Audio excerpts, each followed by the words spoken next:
Hey there, welcome back. This is week 2 of HSERV 162. Today's learning module will be focusing on the neuron, synaptic transmissions, and neurotransmitters.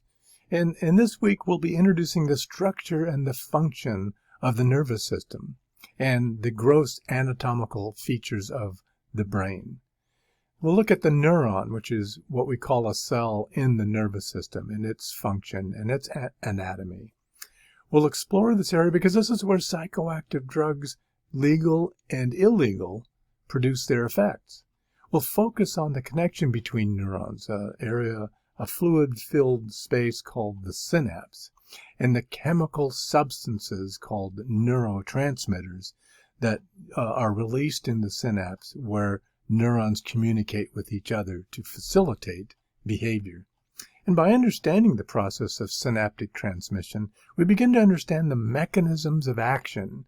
You remember that term from last week, the mechanisms of action of psychoactive drugs, both legal and illegal. The phenomena of synaptic transition is actually not static.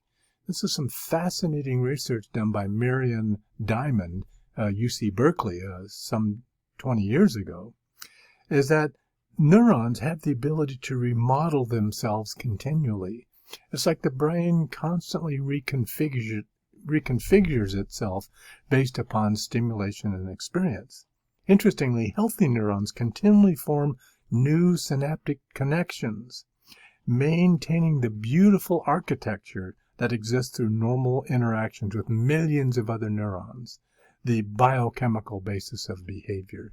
And so the learning objectives for this week's module are several. I want you to be able to identify the major divisions of the nervous system, describe the 4 lobes of the brain and their major functions, differentiate between the roles of glia cells and neurons, describe the main parts of a neuron, and then describe the synapse and its central importance in neural communication.